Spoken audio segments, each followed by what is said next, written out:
Live from Utah's Wasatch Front, the pulse of the Mountain West, where the issues that shape your life meet the truth that sets you free.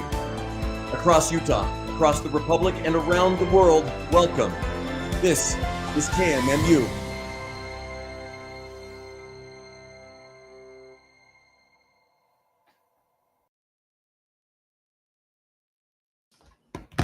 Okay, everybody, welcome to the Goud Crowd. Well, I'm your host, Goud, in case you don't know that. The show is actually named after me, and we will get started. Okay, we're going to have Brandy call in. Brandy is my friend from back in Illinois. She's been on before, and she'll be doing a segment of Back Home with Brandy, where we talk about my home state of Illinois, which, as many people know, I believe we should keep track of because Illinois is basically dominated by Democrats at every level of government and has gone completely psycho. And it's a sign of what's going to happen in the future. So I think Brandy is here. Let's go ahead and add her to the stream. Hey, Brandy, how are you? Welcome to Back Home with Brandy. Yeah, it's so exciting. So exciting. I would have preferred to have gotten some nice pizza.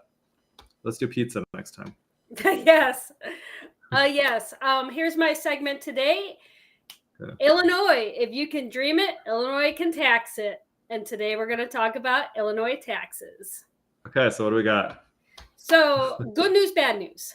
Good news is I believe they wanted to pass 13 new taxes overnight on October 31st because, you know, they like to do things in the wee hours when we sleep. They only passed 2 new taxes. So that's good, right? Yeah, okay. I guess that's silver lining. Yeah, silver lining. They only did 2 out of the 13 they were aiming for. Unfortunately, both of these Halloween treat. The Halloween treat, yes. So, unfortunately, both of these taxes are basically meant to try to dig Chicago out of trouble because the Chicago Transit Authority, I guess, is very short on money. And so we have to find a way to fix that, which is basically tax everybody in the state, whether you're in Chicago or not. So, and okay. I know one of your favorites is the Chicago tollways. And oh my God, yeah. Remember, we used to protest that tollway.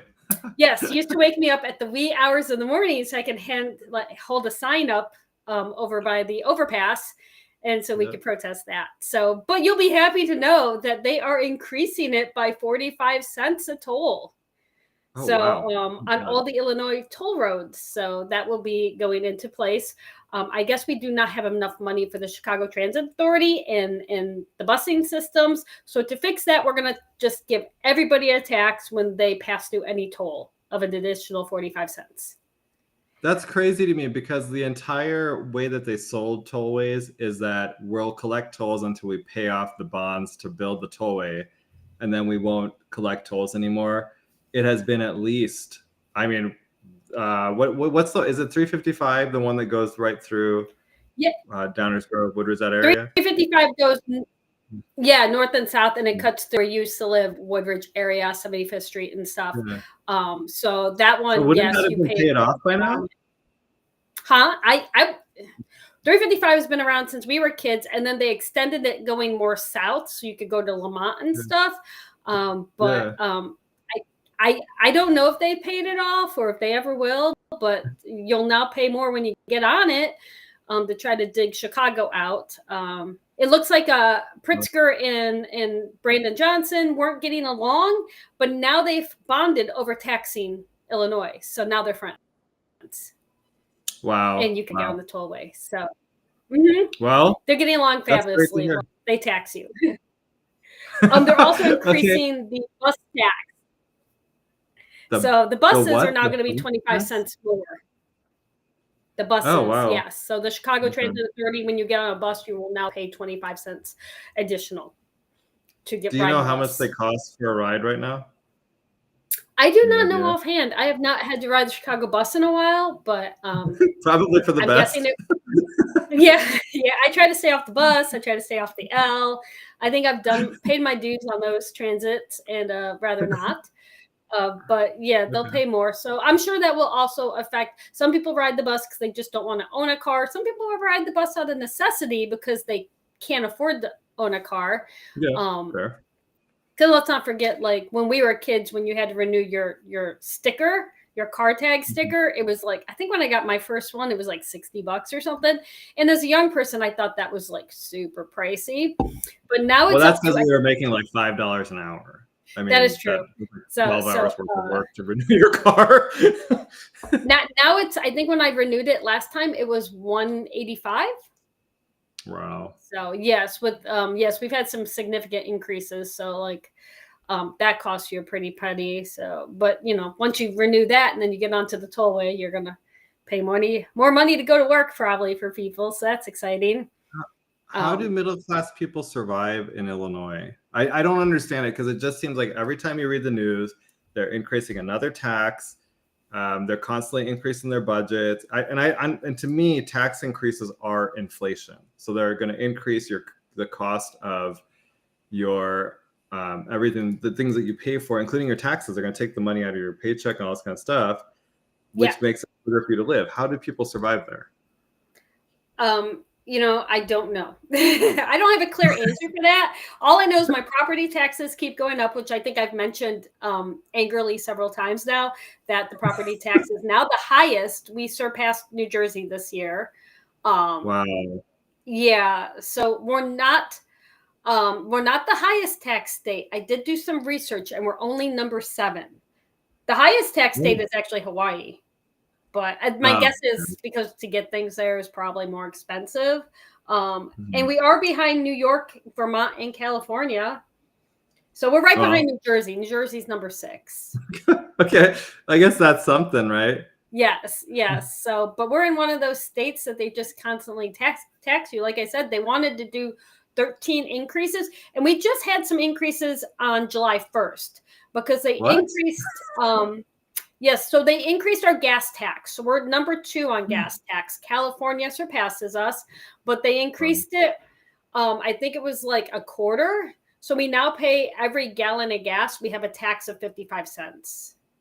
Jesus. So they raised it by like 100%. Yeah, it was like a quarter. Yeah, it was a lot. So That's everybody insane. I know went to like rush and fill up one last time on June 30th. That one last time. Before yes, but we have the second highest gas tax behind California. So they raised that on us. They did a whole bunch of raises on July 1st. They did. I actually wrote them all down. The tobacco and nicotine tax went from 36% to 45% per item. Wow. They did. Telecommunications went from 7% to 8.65%. Wow. But that was to pay for the suicide and crisis hotline, which if they keep taxing, I may have to use. So it's good that there. Keep going. We're going to need that hotline. I know, right? They're like, it's so weird. We keep getting more calls on this hotline. We don't know why. From people who open their property tax bills. I'm going to jump. We also, the sports wagering tax is now 25 cents per wager. I mean, that one doesn't affect me too much. I guess gamblers might be sad. Oh, it went up 25 cents to 50 cents a wager. So, oops. So I guess if you're gambling, maybe to try to pay your property tax, that might affect you. If that's your strategy to survive Illinois. And then they also did short-term rental tax, which Airbnb and Vrbo now have to pay the Illinois state hotel tax on those rentals. Oh, no. So those all went in effect July 1st, which means that since 2011, Goud, Illinois has increased 70 different taxes on us residents, 2/3 being since 2019 when Pritzker took office. My God. Okay. Yes. Couple things here. Number one is I can't believe that there's even that many taxes to increase. That's ridiculous. I mean, but I think that applies all across the country. We need to start like tamping down these governments that are trying to tax everything. Second, Mr. Producer says that the bus fares, just so people know, are $2.25 when paying with a Ventra card and $2.50 when paying with cash on the bus. So I guess those will go up by 25 cents. Yeah, that's how the tollway works too. If you have an iPass, you pay a little bit less than if you don't have an iPass. So I don't know how that will affect iPass users. Yeah. Okay. And then Susan says, Brandy, Utah is jealous. Utah likes being the forefather of terrible ideas. Not fair for Illinois to take the lead. I think she's talking about the tax burden. Oh, I'm sorry. I mean, I guess we're winning. Yay. If it makes you feel any better with the crazy crime rate and stuff, we're getting more and more people shot on the tollways. It's like you just can't win, huh? No. You're going to pay that tax and then might get shot on your way to work or something. So that seems to be a common occurrence almost every weekend. We just had one, I think, on 355. So, oh man, so that's horrible because 355 is really, it's a north-south toy, so it's all in the suburbs, like the western suburbs. Most of the increase in crime have been in the suburbs. I think I've spoke before about how, like, back when we were kids, the crime just stayed on like certain areas. Now those areas discovered that they can leave and go commit crime against unexpected suburban people who don't really understand how to what to do. I guess we're easy targets out here. Yeah, and so you guys have elections coming up next year. I think your very large governor is going to run for re-election. And yes, he is. Which I think his goal is to eventually run for president. So I know, like scary. He's like a Nepo baby and a total slob. I'm just like, I don't know. I don't even know how Illinois elected him. He's gross. What baffles me is in a state that talks so much about the dislike of wealthy white men with generational wealth, they literally elected a wealthy white man with generational wealth, which baffles me because they hate him here, but they elected him and a lot of people love him. Yeah. So I'm just really baffled because let's not forget that while some of us pay taxes, he had that scandal with the toilets. Do you remember that one? Oh, is this the thing where he like ripped the toilets out of his house so he didn't have to pay property taxes? So my understanding is that he bought the house next door to his mansion, which is like another mansion. Now, if it's a vacant, a second mansion next to the first mansion. If it's a vacant house, you pay one tax rate. But if it's considered an unlivable residence, you get an even lower tax rate. So his solution to pay the lowest tax rate possible is to remove the toilets while he wasn't living in it to give him the lowest tax rate he could. I guess when he went to run for election in 2018, people dug that up, found out what he did, and he did repay the taxes that he should have paid if he didn't remove his toilets. Yeah, but the problem is if he had not been caught, he would have continued to do it. A lot of this is like, what do you do when no one's watching? And if someone's doing something wrong because no one's watching, you don't want them in office, right? Like that's like the worst person to put in office, I think. Yes, he only paid it because he got caught and he wanted to be elected governor. So he said, oh, my bad. And he paid it. And then we forgave him immediately and elected him governor. Yeah. Oops, I accidentally pulled those toilets out. Yep. It's weird how that happens. Yes. So it's like, which is baffling how much money this man has. And yet, even though he messes up our budget, he keeps taxing us. They did want to do a tax on billionaires, and he shot that one down. Surprise. Oh. Probably because he's a billionaire. He's like, no, we don't want that tax. No, that's crazy. Okay, well, do you think, is there any hope, do you think, for a Republican to win in Illinois? Or do you think that this is just not going to happen? So the DuPage County Sheriff, Mendrick is his name. He is running. He might have a good chance. He has a very good record with crime in DuPage County and being a little bit harder on crime. He is a Republican. He's got a decent following. It's hard to say if he'll win, but he seems like he has a good shot. If Illinois will be willing to have him, and if Illinois wants to like fight crime, we have a lot of areas that kind of like crime and embrace it. Weird. Unfortunately, every weekend the chaos in the city. It's just not like it was when we were kids. Like Michigan Avenue is kind of dangerous now. They're hitting the north side more and more. and people just getting shot standing outside and stuff, just like on the weekend. So, but he seems to be hard on crime, and I think he might have a shot. His name is Mendrick. I know that. And DuPage County actually is a little bit harder because like Will County and Cook County especially kind of lets a lot of people out and doesn't prosecute them. And DuPage, their prosecutor, Bob Berlin, is actually very good at prosecuting. So it's one of the hardest jurisdictions around when it comes to actually holding people accountable. So. Oh, well, that's good. That's good news. Here's hoping. Illinois has had enough of between the COVID and all the taxes. I hope people are sick of. I know I'm sick of it, and I would like to escape. Clearly not Utah. That doesn't sound like that's a good choice. Probably not. Maybe Florida. If they can get rid of those pythons, I'd be game for Florida. Seems like the main MAGA state we have at this point. So I mean, honestly, it seems like it's one of the better run states. And I kind of like what DeSantis says, if you want to learn what not to do, just do the opposite of California. And that seems to hold true. Okay. Well, thanks for coming on. And I guess, we'll see you again soon, right? I wore my I Am Charlie t-shirt for you, Goud. I got it from the Officer Tatum store. All proceeds went to the Charlie Kirk family, but I now have my t-shirt. Very nice. Very nice. Well, thank you for doing that. Thank you for the report. It's always good to see how much worse it could be. Yes. You're a great example. You have hope in Utah, Goud. Then hopefully we'll visit soon. And Chicago does have good pizza. So great pizza. Until it gets taxed, probably.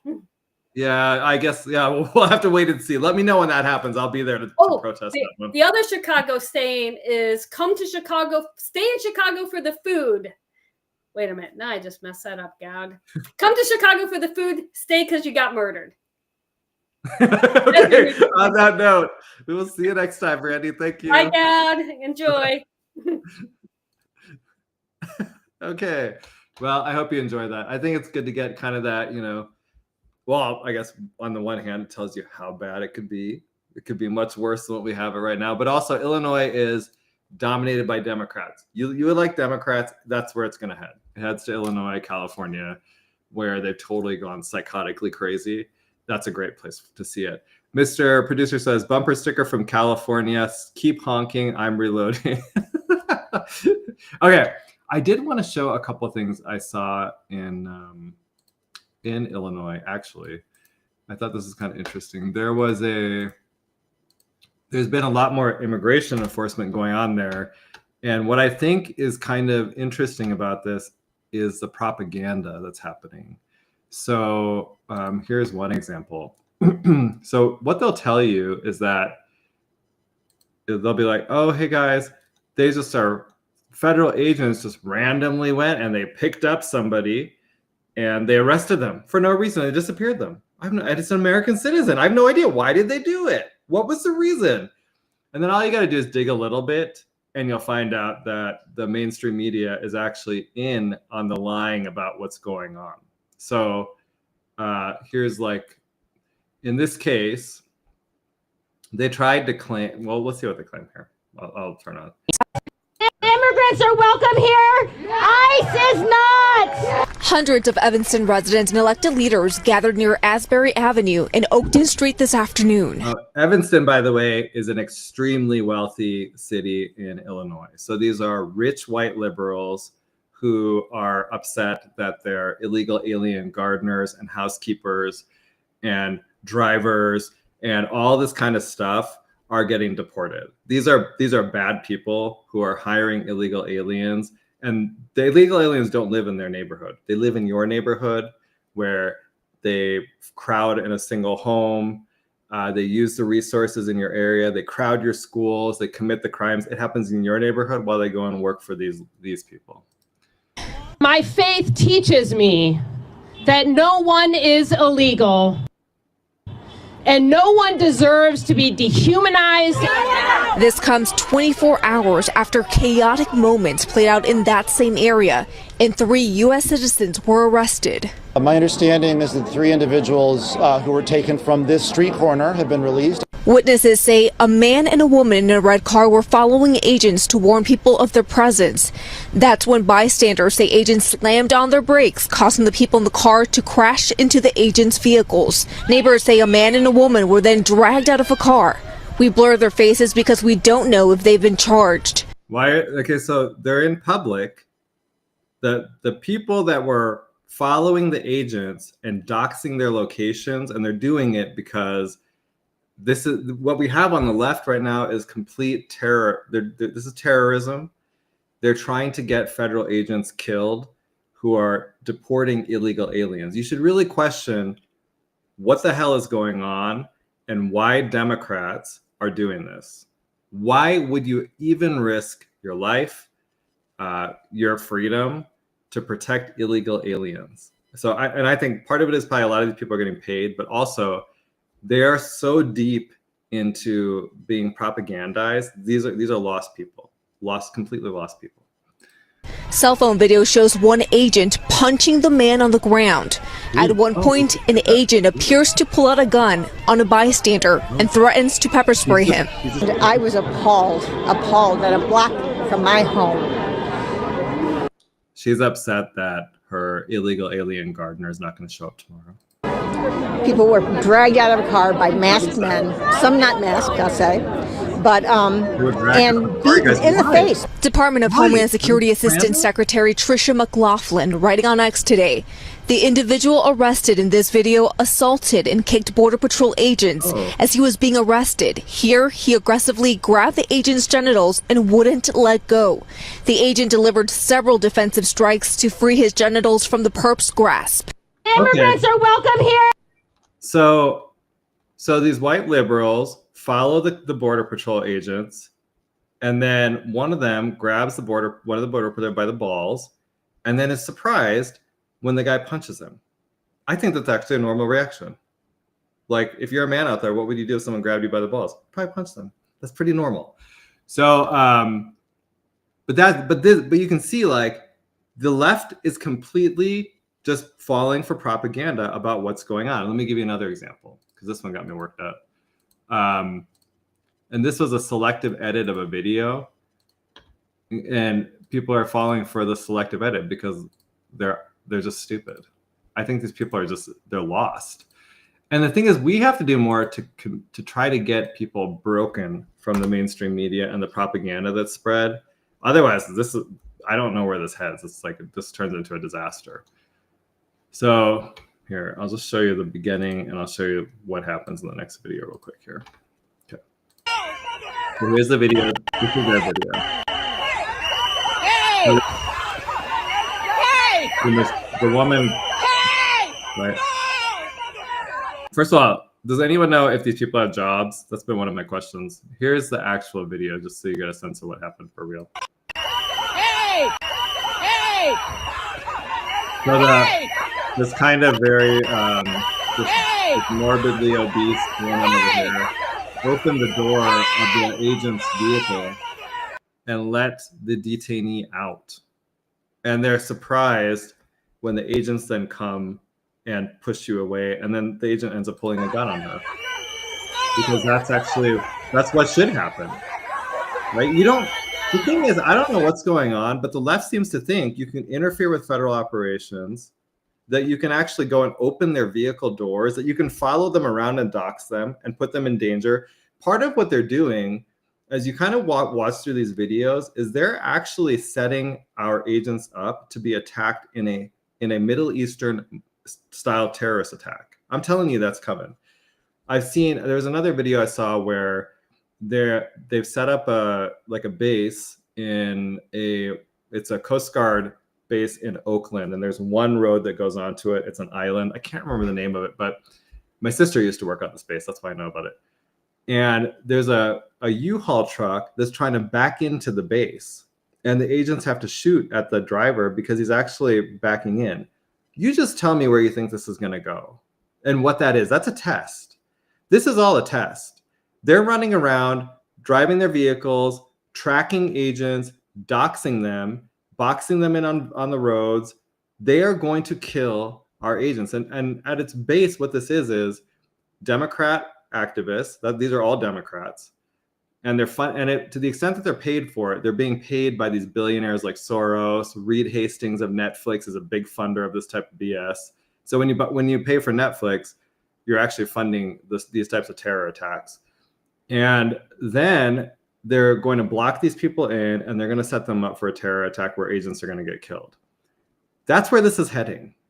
And I hope people are beginning to understand better. Every single Democrat supports these types of actions, even the ones in Utah. You heard like this week there was that, there's kind of this rotund woman at the airport who was arrested, and the Salt Lake City Council, they issued a statement. Mayor Mendenhall issued a statement. They're defending this illegal alien that's here. Well, and then they said they wished that ICE, or I think it was ICE, or Border Patrol had informed the Salt Lake City police before they went and arrested this woman. The reason they did that is because they want to go and tell their people that someone's going to get arrested, and they would have sent people to the airport to go and protest and to impede the operation. That's what's going on, and it's going on at every single level with Democrats. So, as these elections happen, I know some of you guys think, oh, this Democrat is a nice person. They're all the same. They're all the same.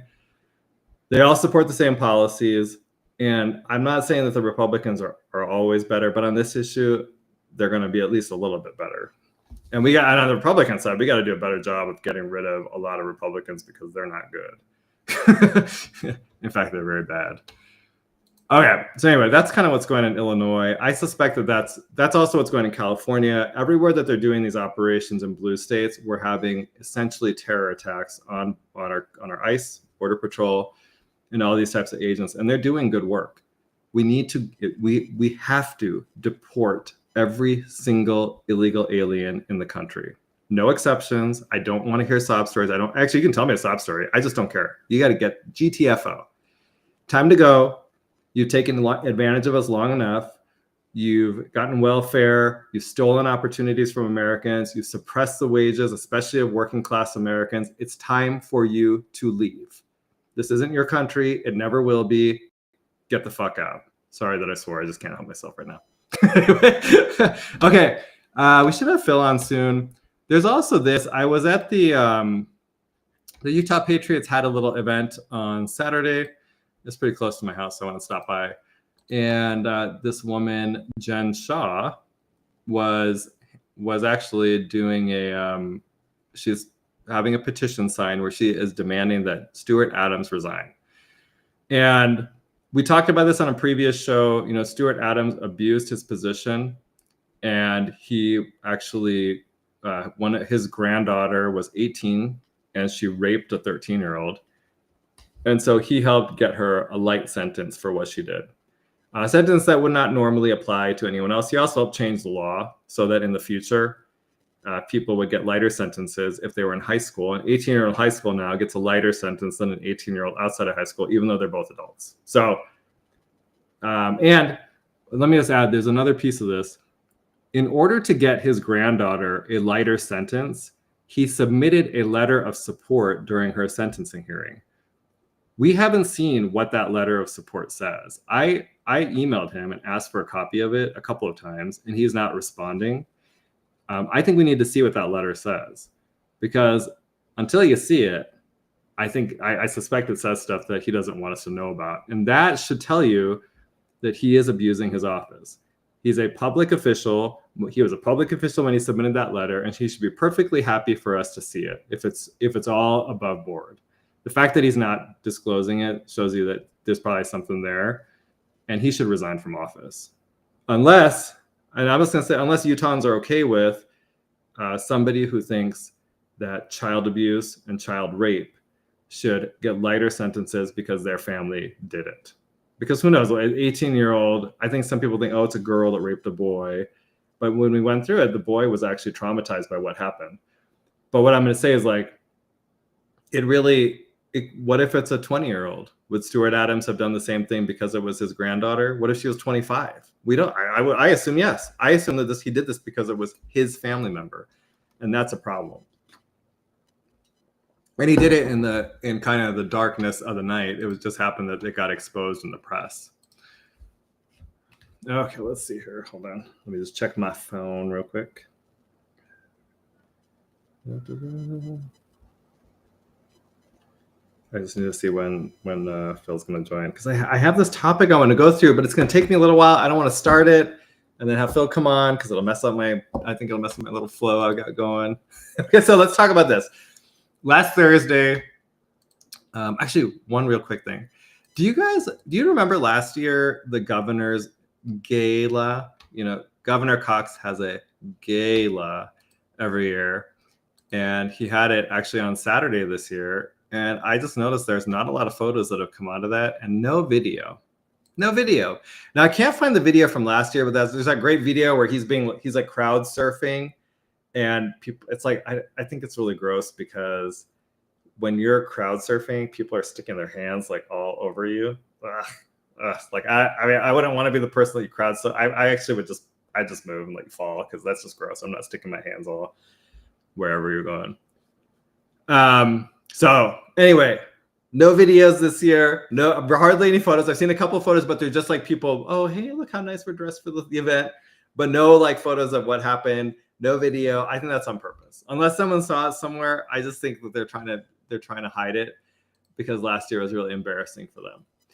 Okay, so let's talk about this appeal. Hold on here. Okay, I got to get to the right spot here. Okay, so for those of you listening,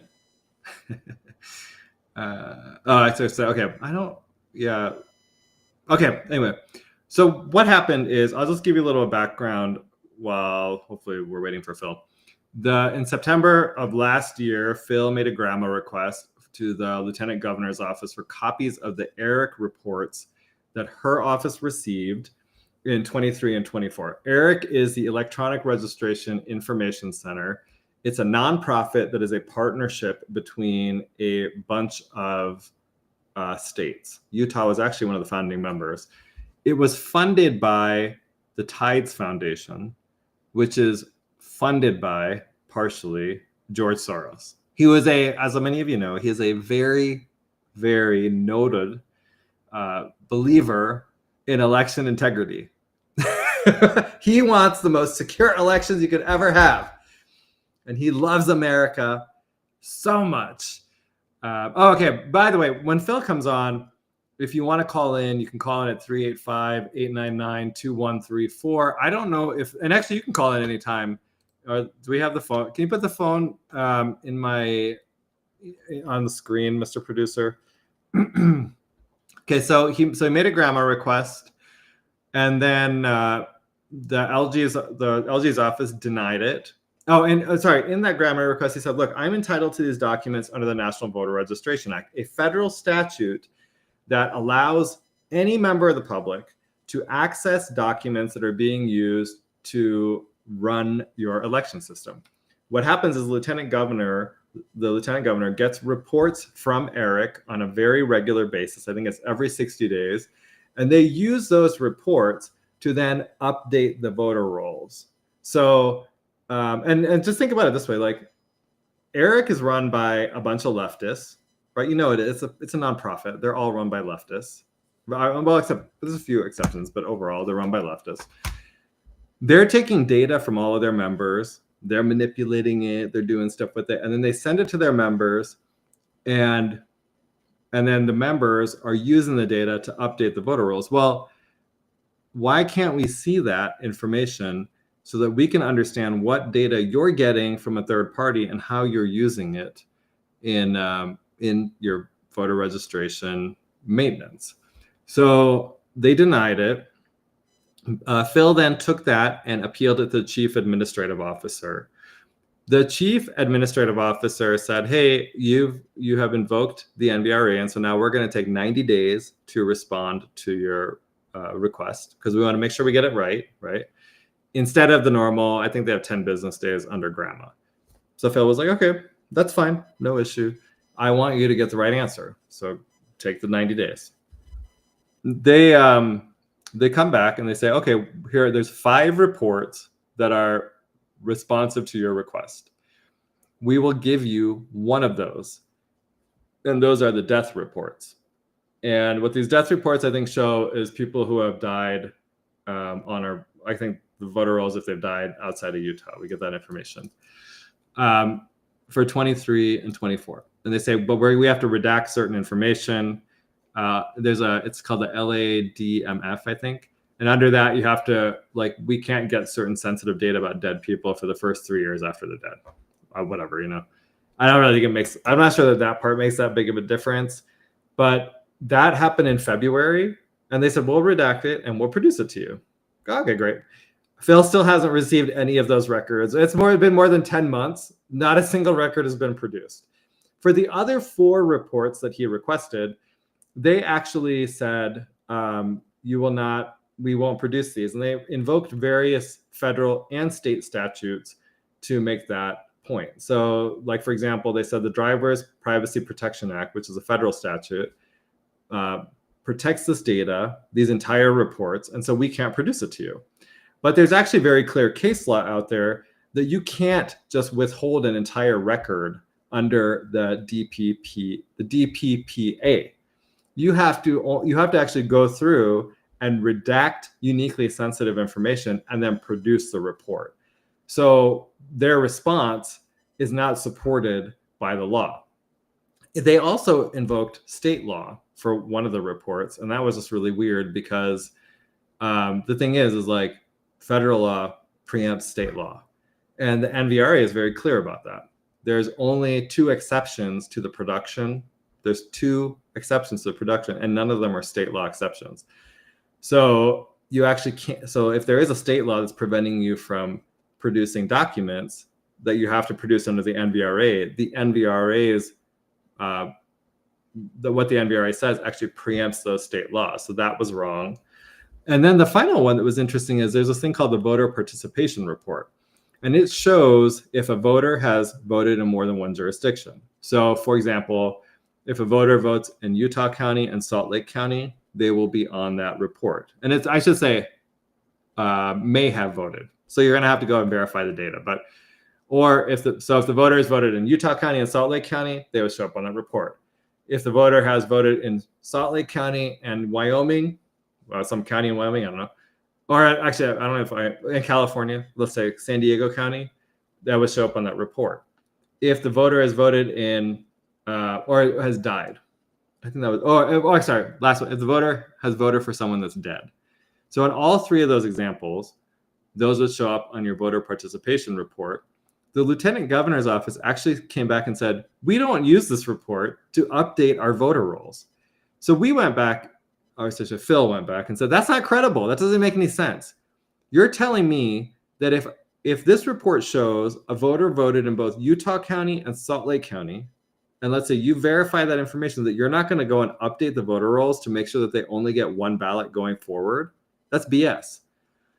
So the lieutenant governor's office, of course, never answered the question. Do they do that or not? And I guess I don't even think what they said was credible, which just shouldn't be surprising to anyone, because if you've been paying attention to what's been happening with all of the grammar requests that Michael Clara is doing that include the lieutenant governor's office, the attorney general's office, it's very clear that these agencies are not actually being honest about what documents they have, what's responsive, what they're withholding because they're saying it's protected for whatever reason. This is something we actually have to go and dig into very hard to understand, because I don't think our grammar process can work if the agencies and the government employees are not actually being honest about the documents they have and what they're withholding from you. So after that denial, Phil appealed it to the State Records Committee. And this happened, when did he appeal it? It must have been right around that, so probably in March. And finally, so this, I don't know, this just got dragged out. It should have been heard, because I think they have to make a decision within 73 days. We're way past that. But in the interim there, they switched from the State Records Committee into this new government records office with the hearing officer role. And this got kind of put into that transition period. They contacted Phil and said, hey, do you still want to go forward with your appeal? And Phil said, yes, I do.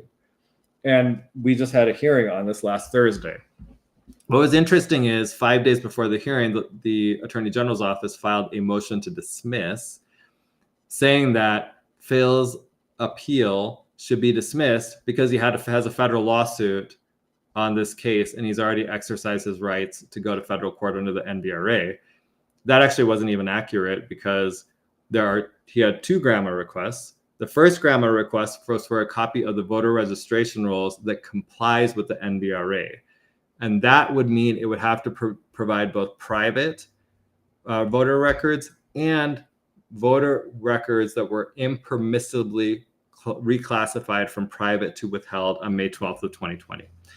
And that case went through the entire grandma process and the state records committee, and we never had a hearing on it. I can't remember. I think they just gave us a written decision and said we're denying it. And so that went through he exhausted his administrative he exhausted his administrative remedies for that case and then filed it in federal court. But that is a separate lawsuit. And the law, the state law, the state law is different for voter rolls, and the case precedent is different for voter rolls than for ERIC documents. So that is a separate lawsuit with separate legal authorities, and that is on its own track. In this one, for ERIC documents, is only before the State Records Committee right now. Now, Phil has already served the Lieutenant Governor's office with a notice of violation.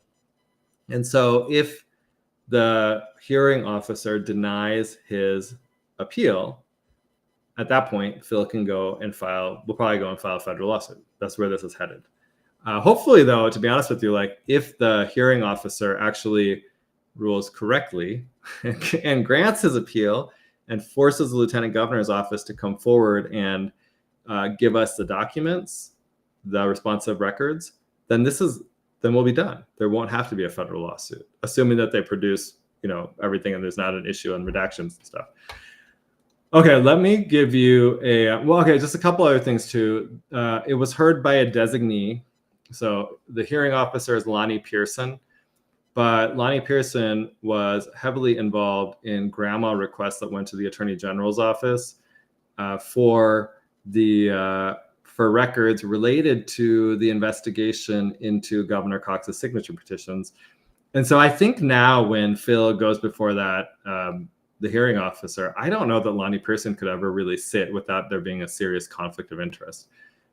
Fortunately, they have a designee that they can use in those types of situations. He's the one that heard this case. And we should get a decision on Monday, so a week from today. So I'll play you a little clip from this. I'll play you Phil's statement, actually. So just give me a sec here. Let me get it. It's, let's see, 2531.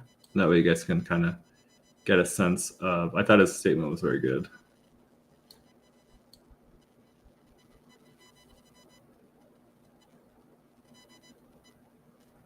I can't get this to get to the time slot I want to go though. Why is it so hard?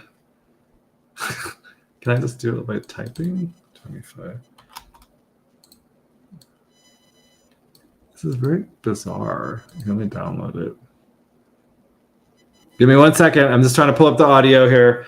It's very weird. Like there's a little thingamabob on the government records office website, but it's hard to kind of hit the pinpoint I need to go to.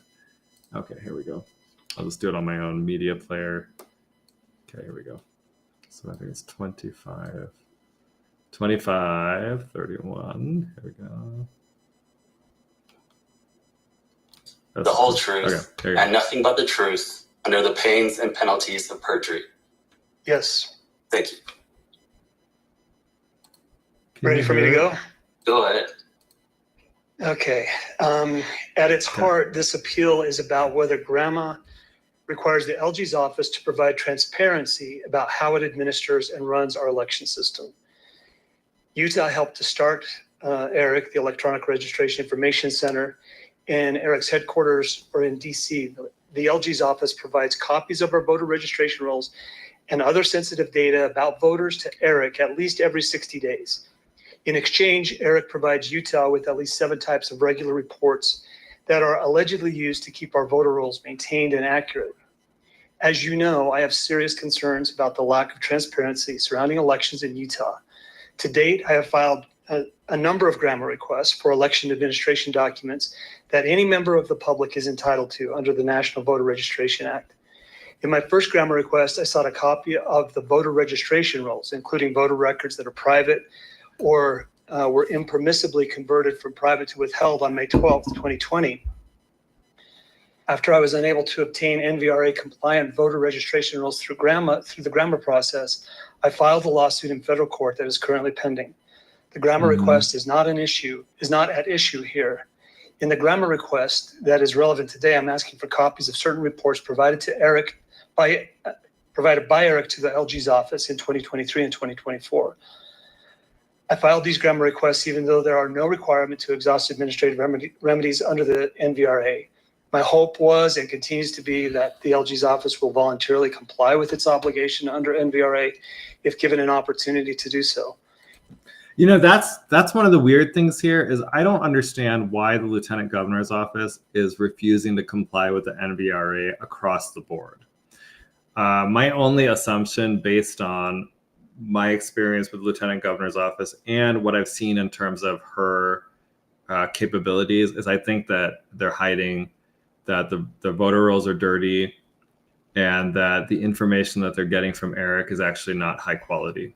And I suspect that's why they don't want us to see the reports, because it's going to turn out that there's problems with it, that Eric isn't really doing that good of a job. And it's probably not even worth paying whatever fees we're paying and sharing our data with other states, which is what we're doing when we turn, because in order to get reports from Eric, you actually have to turn over sensitive data from your voters to Eric, and you have to do it very frequently. So so for all of you guys out there that are screaming and shouting about how DOJ, how the Department of Justice, the Civil Rights Division should not be able to have your data, Lieutenant Governor Henderson turns your data over to a private organization regularly without any issue. I would be more concerned about that. Your Civil Rights Division is actually, this is probably the best version of it we have had, I think, in my lifetime. Harmeet Dillon is a fantastic head of the Civil Rights Division. They're hitting on real issues and they're getting things cleaned up in the country, getting us back to that kind of merit-based society where color, creed, sexual orientation, all these things don't matter. It's about capabilities, merit. We're getting back to that. On the voter stuff, they're actually trying to go in and clean up our voter records so that we can have clean elections that actually reflect the will of the people, not fake elections like we're having in many places across the country. So if you're concerned about the Civil Rights Division getting it, where there's all sorts of controls on the data, you should go and you should think about what it's like then to have your data turned over to a private organization, Eric, that is funded by Soros and left-wing groups and that is full of left-wing activists. Let me know how that works for you. Disagree Butter says, "Oh man, I was late to the show. Please forgive me." You are forgiven. If they comply, we can avoid the time and expense of a federal lawsuit. Unfortunately, except for one request, my requests have been met with denials and obstruction. And I will say, as a legislator, I was very involved in the code surrounding elections. And what I found is that selective and subjective application of the code is used by the Lieutenant Governor. In the case of the 2024 elections, there are a number of bills that are working their way through the process, basically to legitimize the violation of the code that took place in 24. It's really been a heads we win, tails you lose approach on the part of the Lieutenant Governor's office. What is interesting is that in this case, we're asking for reports provided to the LG's office by a third party. Those reports are then used to alter and manipulate our voter rolls. Shouldn't the public be able to see what information an out-of-state third party is providing to the LG's office to manipulate the voter rolls? Yeah, isn't that kind of a weird concept? She's literally taking data from this third party, Eric, and then using it to do stuff, do her little magic on the voter rolls, and she doesn't want you to see what that data is that she is using and how she's using it. That should make people really nervous and uncomfortable because you don't know what she's doing to the voter rolls and what they look like. And that's a problem. And it really, by the way, the reflection of all of this is on the lieutenant governor herself, because she could voluntarily comply at any point in time, and she is choosing not to on purpose. It's actually shameful that we have a lieutenant governor who is this bad and this opaque and non-transparent about the election system, especially considering that in 2024, she explicitly and outright cheated in the election. Is the information being provided accurate? Why should we blindly trust that an out-of-state organization is providing accurate data to the lieutenant governor's office? And with that, I urge you to grant my appeal and require the lieutenant governor's office to produce all records responsive to this grant request. Okay, so that was Phil's opening statement on his grandma appeal. I thought it was good. We'll see again at some point. I think hopefully Phil will call in. So when he calls in, we'll obviously take him. And but that should show you like what we're up against, right? They should have. I still don't understand, why aren't you giving us this data that we're asking for when it's coming from a third party? It's not even your data. It's like some third party gives you data and you're like, I'm not going to turn this over to you. You can't know what I'm looking at to update the voter rolls. Why? What are you hiding? What is the lieutenant governor hiding? Somebody ask her the question. It's bizarre to me that this woman walks around acting like she walks on water and she's amazing. She's bad at her job. She's a liar. She cheated, and nobody's able to challenge her on that. She's always hidden. She's not talking to grassroots press. She talks to the mainstream media, who's always going to say whatever she wants because she's a woman, and we know how our press treats liberal white ladies. They can do whatever they want. Okay, you are listening to KMMU Main Street Media Utah. We're live on Rumble, X, YouTube, and our website, kmmu.org. If you want to call in, you can. It's 385-899-2134. Okay, it looks like Phil's here. What perfect timing. That worked out great. Okay, I just finished that little thing. Hey, Phil. Welcome to the show. How are you doing today? Good. How are you? Sorry. I'm good. You're good. I just finished talking about what happened at the hearing, and I played your statement. So actually, perfect timing. So you want to talk about maybe tell us about Eric and talk about maybe your concerns about Eric? Yes. Give me 1 sec, Joe. I got to turn off something. Oh, okay. We'll give you a second. I'll actually pull up this X post that you did that I thought was kind of interesting. Let's see here. Okay. Yeah, so while Phil's getting ready over there, I will say I thought this is interesting that we actually turn over both your driver's license number and your social security number to Eric. So again, all these leftists. I'm going to go up and then jump back on. Okay, you're good. Go for it, Phil. Okay. Here, I'll take you off the thing for a minute. So all these leftists are screaming and shouting like, "Oh God, you're sharing my data with the Civil Rights Division." I think part of it, I'll just be honest with you, most liberals are actually racist and bigots. And so I think part of what bothers them is that the Civil Rights Division is run by an Indian American woman in this case, and that probably annoys them a lot. And they don't like the fact that there's a person of color running that division, and they don't want their data given to her and her team. Even though I think for her, she actually sees things kind of colorblind. But they're concerned about that, but then they're not concerned about Eric getting their date of birth and social security number. That's kind of weird to me. That's a little bit strange. Don't you think it's weird that you would say, okay, you can turn over my data to Eric, but you can't turn it over to the actual federal government? It's total BS. This was interesting too. Eric's own statistics show that they add about 10 times more voter registrations, including those for people who have asked not to be added to the voter rolls, than they could ever cause to be removed from information provided to its member states. So the theory and the running theory on Eric has been that it's meant to kind of expand your voter rolls and to do it in a way that's not justified by actual data. Okay, I think Phil's back. So let's get him back on. All right, you ready?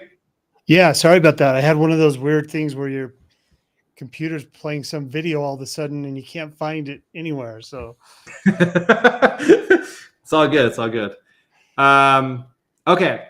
So do you want to tell us about, talk about ERIC, the Electronic Registration Information Center, and maybe like your concerns about it? yeah, so I mean, the Electronic Registration Information Center, Utah is a charter member of it. Ricky Hatch brags about, hey, it's not just good. We started it. We're part of this. And it's very much a left-wing get out the vote effort by some really left-wing groups, funded through some George Soros avenues. David Becker, a huge. He wrote the book, The Big Truth. Yeah, The Big Truth, counter to the big lie. And in there he talks about, working with Obama, working with all these Democrats and Zuckerberg and all this money that came in and creating ERIC. So the idea is that it's a clearinghouse for driver's licenses and other death certificates, things like this. So that ERIC takes that information and supposedly cleans up the voter rolls, sends it back to the state. The state, I guess, apparently can use the information or discard the information, whatever. But what they've been sued on a number of occasions, what they found in Wisconsin was that, after cleaning the voter rolls, ERIC has, thousands of deceased voters on there, thousands of non-existent people, that registered at a Walmart or something. And what it is doing is giving them basically a credit line when the election time comes to pack in a bunch of fake election information votes, essentially. So that's ERIC, and all the Republican states have dropped it except for Utah and maybe one other, but okay, I'm oddly not surprised by that. Yeah, Utah has really doubled down on it. It's like, oh no, we are going to stand by ERIC, and it's bizarre. It's bizarre that Utah was ever involved in ERIC. Yeah, it's interesting because the example you gave makes it sound like ERIC is not even effective. Do you understand what the justification is for Utah to stay in it? I think ERIC is effective in their purpose, which is to keep a lot of either Democrat voters on the rolls. What they found is when they purge people off, it's the conservative Republican voters that get purged off. The liberal Democrat, or just in Utah, it's probably just the liberal Republican people stay on there. So yeah, I guess to say it's not effective, I think it's not a defect. It's a feature of their program to really pack your voter rolls with left-leaning people, voter registrants that can be used to do fake votes. And people scoff sometimes at the fake vote thing. Hopefully they don't still do that, because it's such a real thing. But the Smartmatic system that's coming out, we're learning that it's created in Venezuela by the cartels to steal elections. And the one thing that I've said to people is, like, when someone creates a system to steal the election, is there any chance that those same people might actually lie to you about what they're doing? And and that's what you see. So you go and you read these things, and it's like, well, they're lying. They're lying about their intention, and then they go after and they sue people that criticize them and things like this, and all of it is a huge lie. Yeah. Okay. Talk about the reason you're looking for then these ERIC documents, or the ERIC records from the Lieutenant Governor's office. Yeah. So very, very interesting. The Lieutenant Governor says, well, no one is allowed to look at our voter rolls. You can't see the withheld or the private records. You can look at the public records, but you can't see these other things. We're saying, well, could we see what ERIC, the Electronic Registration Information Center, sent to the Lieutenant Governor's office?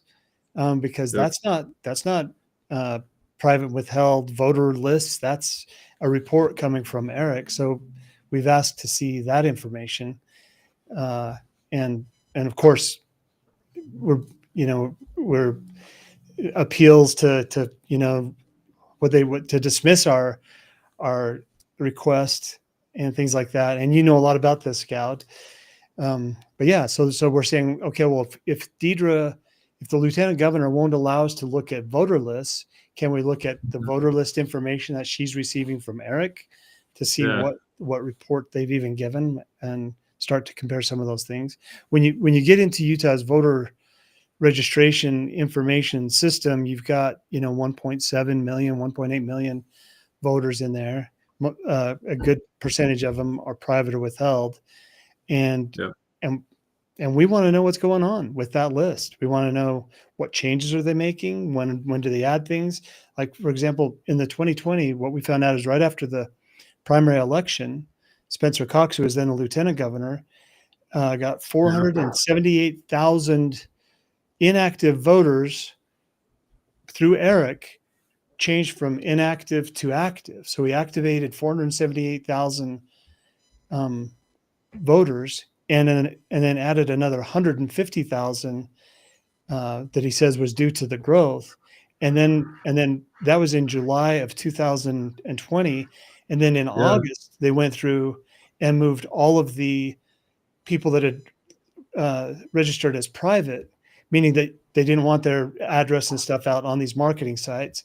They moved them from private to withheld. So, tens of thousands, if not hundreds of thousands of records went from a much lower level of scrutiny of private and over to the maximum privacy of withheld, which is reserved for, law enforcement officers and people with restraining orders. And you say, well, why would they do that? And the reason to do that is, if we're going to cheat on signature gathering through the VISTA database or on the elections itself, this gives us a large block of voters that no one can ever look at. If you're Deidre Henderson, then you're saying, okay, well, if we want to cheat, this is a really good way to do it, because we can tap into this list of voters that are inaccessible. Wow. Okay, I have a question about it. Were you in the legislature during that 2020 legislative session? I was, yeah. And do you remember the bill that did that, changed those? Because I tried to look before to see if there was any sort of discussion about it or anything. I didn't see anything. I don't know if it just kind of went through without any scrutiny. That change, as far as I know, was done all just within the lieutenant governor's office, in the elections office. I don't think there was a legislative mandate for it, or I don't think it came through the legislature at all. There was I remember there's actually a statute that provides for that, and it was very strange. Yeah, and I didn't understand what the reasoning was. Someone inserted it, and I tried to figure out how this happened, and I didn't understand where it even came from. And I guess maybe I was assuming that it was not legislative just based on the timing, because it was right after the primary election that it took place. And some people have said, well, if Spencer Cox was cheating in the primary, wouldn't he have done that before the primary election? Mm-hmm. And my answer, because I do believe he was cheating, I believe it's deliberate. I'd love to be proven wrong on that, just by opening up some of the records. But if he had done that and then somehow lost the primary election, then his predecessor would be able to look at all of that information. So I think that's why I think they were still cheating in the primary election, and the big shift right after the primary was essentially to cover their tracks. Oh, interesting. Okay, that's my hypothesis. Yeah. No, I mean, Susan Beretta actually says our percent inactive voters, this is to your point, in Utah is currently running at 14.7%. At this time 4 years ago, the percent inactive was 9.6%. So now it's about 5 points higher. That seems high to me, that we would have almost 15% of the voters on the rolls be inactive. Yeah, that is. I think so too. And then the big shifts that happen. A bunch of people that were put on, and I can't remember if it was the 2020 or the 2024 that a bunch of people were added to the voter list. You run the primary, and then a bunch of people were removed from the voter list. And of course, if you're dealing with those withheld, all you see is, well, that's a lot of people, but you can't see who they are or what they're, where they live or anything about them. Yeah, when I spoke to one of the clerks, they told me that if you request the voter rolls, that actually the withheld, there's no record of them at all on what you get. You'll have no idea they exist. Right. Kind of. Right. Yeah, which is interesting. Well, and after the 2020 election, some of the analysis that was being done by some of the statisticians and yourself with Salt Lake County, because we were able to get more information on Salt Lake County, and so you can start running a little bit of the statistics to say, well, if we can see what all of the registered voters did, then that would mean that the balance of the votes in these precincts had to come from the withheld or the private. And then you do the percentage on that, and you find precincts that have 200% turnout of those private and withheld voters, an impossibility. And that's the kind of statistics that they don't want us looking at, which is why after the 2020, they said no one can look at cast vote records anymore. Those are now going to be considered election returns, and no one can look at cast vote records. And I didn't really get to it, in the hearing the other day, but I had the letter from Deidre Henderson to all of the clerks, basically saying, hey, this is what the judge said. Judge Fan, I think it was. If you got a problem, Judge Fan says, if you got a problem, take it to the legislature. And Deidre says, so there you see. So if you got a problem, take it to the courts. And when you take it to the legislature, the answer is take it to the records committee. And then they say, well, this isn't a record, so you can't get this through grandma. It's basically just this circular, shell game of you will never, ever see these records. And of course, the voter lists were intended to be scrutinized. People should be able to look through and see, is this real? Is this accurate? And the fact that it keeps changing under Cox and under Henderson, that there's less and less transparency in the voter list, I think is, again, it's a feature. It's very deliberate. Okay, maybe talk about your impressions of the hearing on Thursday. What kind of a result are you expecting? It's interesting. We've got we don't have the hearings officer. We've got a substitute for the hearings officer because Lonnie Pearson recused himself, but only recused himself after some of the information came out that he had a conflict. He didn't identify his conflict. He waited for us to identify it or others to identify it, and then he recused. And so we've got a replacement hearing officer who seems very earnest about what he's doing. I don't question his motives. I question whether he has the full autonomy to make that decision, separate from the lieutenant governor's office, because at the end of the day, the hearings committee that we had before, which has been dissolved in favor of a single hearings officer, is still under the lieutenant governor's office.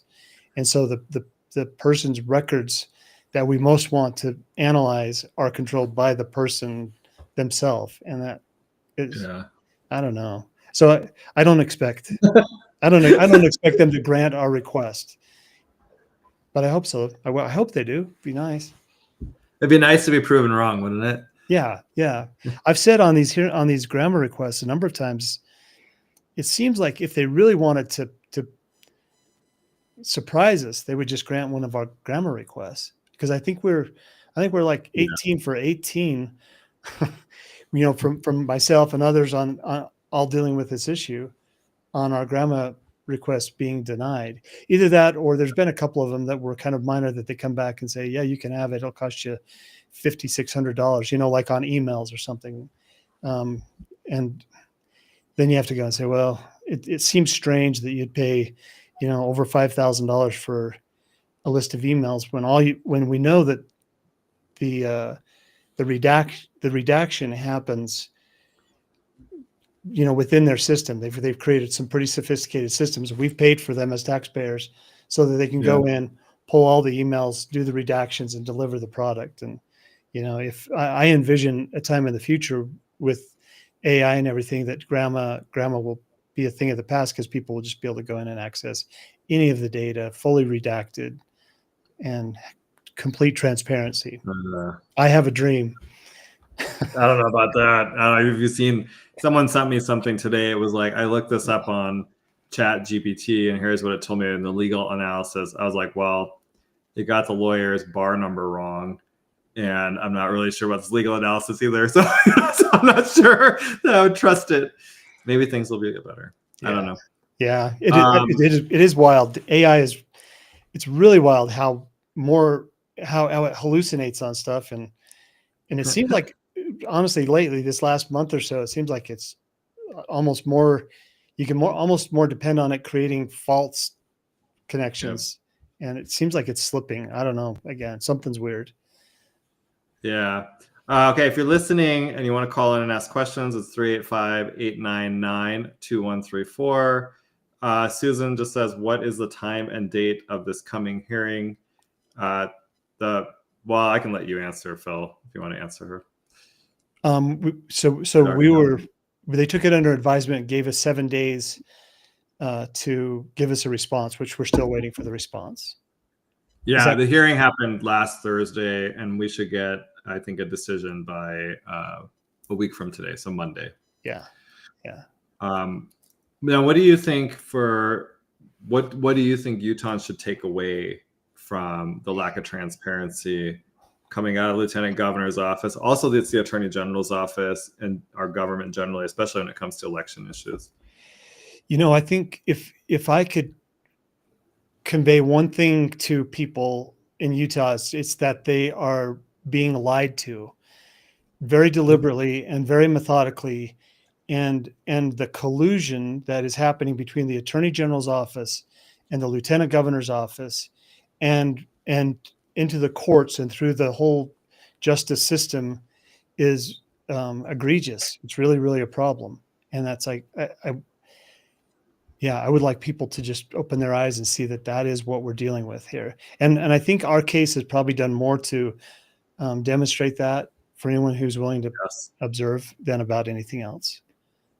Yes, I agree with you. I actually think if you are open-minded about this, that what happened in the 2024 election with the signature gathering, the cover-up, I think it was a cover-up, that is the most eye-opening example of election fraud, and with evidence that I think I've ever seen in my entire life. Yeah. I mean, and part of that's gratifying, to say, well, that's what we said at the very beginning. I said it on the night of the primary that there was fake votes, and I said it prior to the primary that I didn't believe Spencer Cox got his signatures, and all these things that I say it's easy to prove me wrong by opening up the records, which maybe brings me to the other thing that I hope that people will recognize, and that's that and it's not vindictive at all, but to recognize that the legislature is also in a way kind of captured through the executive branch. They've got real close alliances through some of the big money people, the Kim Gardner Institute, who's drafting all these policies about our water management. And you've got the big money that wants, stadiums and gondolas and these things that are lobbying the same legislators that they run their campaigns for and run their signature gathering, so you get this really incestuous thing happening in the legislature as well. And then people don't quite understand why a legislator wouldn't just stand up and start blowing the whistle. And the reason for that is it's like immediate cancellation. If you're a legislator, not only do you not get what you're asking for, but you don't get anything else that you're asking for ever again. So I understand the legislature. I was in it for 6 years. I understand elections. San Juan County, where I was county commissioner, has been kind of at the epicenter of a lot of these conflicts that we've worked through. And so people just need to know that the way they're being mistreated in Utah is serious. Can you actually, since you brought this up, I've heard about this from legislators before, just kind of the pressure to support bills because it could impact your ability to pass other bills that your constituents want. Talk about that a little bit more so people get some insight into how the legislature works. So a few years ago, they wanted to pass a gas tax as part of their big tax cut, the biggest tax cut in history, which nobody felt ever. It turns out to be one of the biggest tax increases in history, because it was a correction after Trump's tax cuts went into effect in the state. Rather than following suit, they decided that they would keep the taxes. They basically got a windfall because of the Trump thing, and then they tried to fix some of that. So, but the gas tax came out. And it's like, okay, well, we're going to give a bunch of money for B and D roads in your counties, but not to you, Phil Lyman, because you don't like this tax bill. And I said, no, I don't like the tax bill, and yet my county has the most B and D roads of any county, and we should qualify for this. So they start like manipulating things. It's like, okay, well, look what you made me do. Now you've made me hurt your entire county or your entire district because you wouldn't support this. And so there's the coercion on the one hand, and it's blatant and it's out there. On the other hand is, getting called in and saying, hey, I'd like your vote on this charter schools bill. And if you will vote yes on this, then, we're going to, fund these appropriation requests that you've asked for. So I've had that happen. I've had people say, you didn't support this bill that was important to the Senate president. And because of that, we've been told not to let any of your bills out of rules committee, things like that. And honestly, you get so accustomed to that in the legislature that you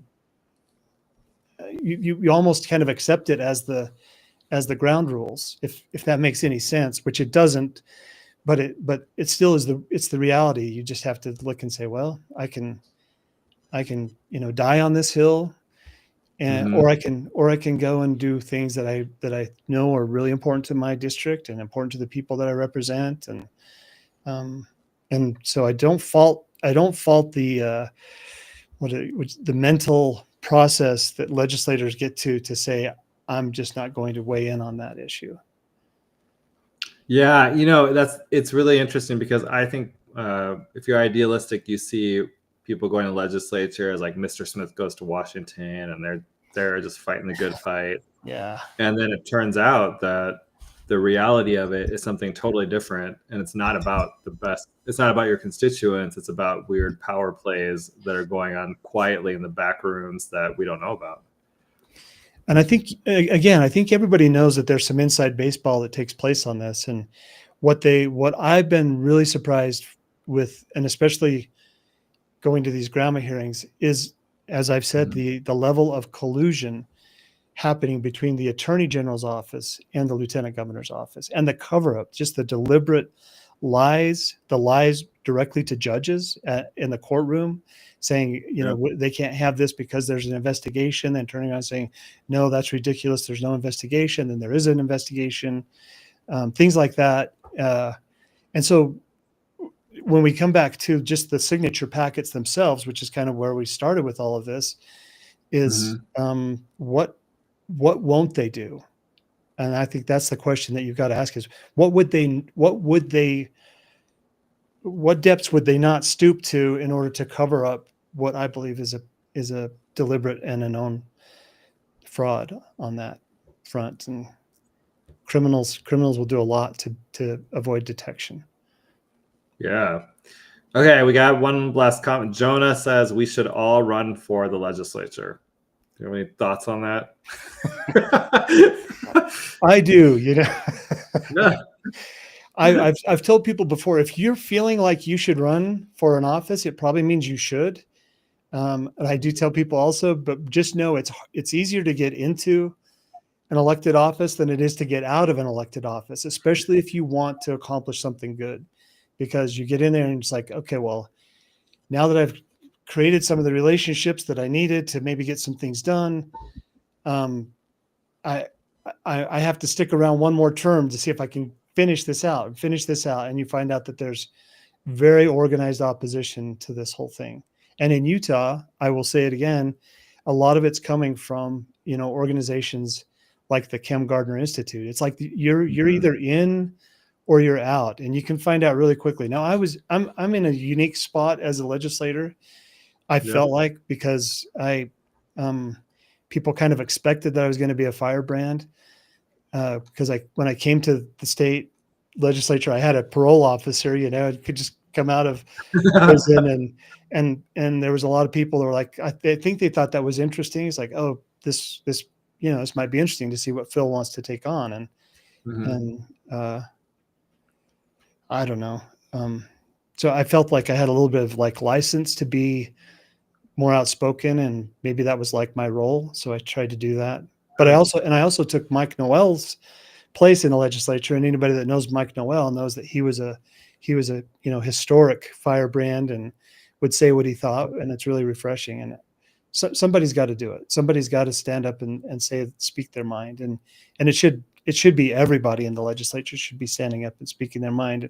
I had to remind the Speaker Wilson when I was there that, hey, I was elected by the same number of people that you were elected by. I'm here on a mandate from my 46,000 constituents, just like you are, and yet what you thought was going to be a level playing field, you find out really quickly it's like there's very, very serious forces that are making sure that it's not level. Okay. Okay. Well, thank you for coming on the show, Phil. Where can people find you? I think the best place right now is on X, and it's just Phil_Lyman. We've got a Facebook account. We've got a Twitter account. We do have a web page. We're going to be revamping all of that and getting it fired back up. And I don't want to drag this out any further than it needs to, Goud, but a lot of people say, well, what is it that you're doing right now? And I'm not sure, other than we are affecting the narrative, which is a really important thing. There's so much misinformation, and what it takes right now, I think, is people telling the truth. And if we're effective in, a counter narrative to the lies that we're being told, then that opens up so many avenues for us to run for office again, for other honest people to run for office. And if we can't be successful in some of those things, then I think then it almost seems futile to try to go and run for the governor's spot again under the same circumstances. But so we love people to get engaged. We love the help. A lot of volunteers are very, very a real feeling of like fellowship of people who see what's going on and are paying attention. So, yeah. Okay. Well, thanks for coming on, Phil. We will see you soon. Thanks, Goud. Okay. Bye. Bye. Okay.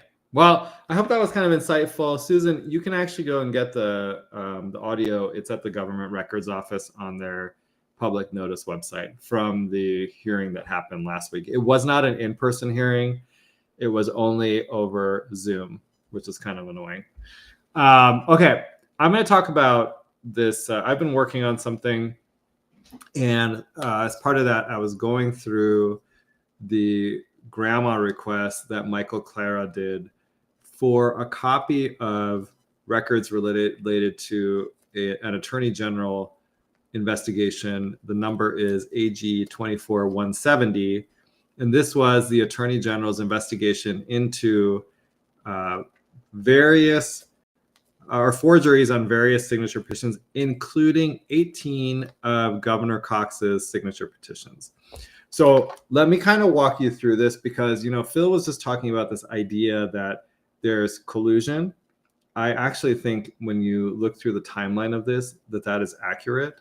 And on top of the collusion piece, I think there's somebody advising the various entities involved on strategy. And I'd like to know who that is. I think that's there's an open question. There's someone smart behind this, smarter than the people that are the front people. And I don't know who that person is, right? Like, who is this really intelligent person that has been running a blocking effort to make sure that Michael can't get the documents that he's been requesting? So in July 2024, First of all, I think actually in like May, it might have been May, Michael Clara gets involved with these grandma requests and down in Washington County, and he learns, and he's working with another woman on this as well, and down there, and he learns that there is a criminal investigation into signature gathering for Don Ibsen's signature gathering efforts. Don Ibsen had used the gathering, a company that does signature gathering. You pay them by the signature. And Governor Cox used the same company. So alarm bells, or like, people's spidey senses are going off that there's a problem here. There's a criminal investigation. What is this about? In July of 2024, multiple people in Vineyard reach out to Michael Clara because they know that he is now digging into what's going on with the signature petitions and investigations into forgeries on them. Now, they tell him that they had been contacted by Special Agent Jordan McKell about from the Attorney General's office. So Jordan McKell, I don't know if it's a boy or a girl, to be honest with you. Is Jordan a boy's name or a girl's name? I think it's both, isn't it?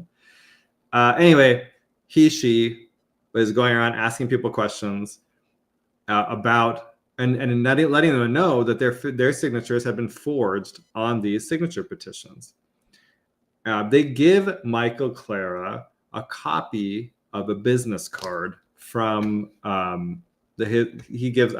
she, Special Agent Jordan McKell, hands one of these people his business card. The business card has the case number AG 24170 written on it. Those individuals give a copy of that business card to Michael.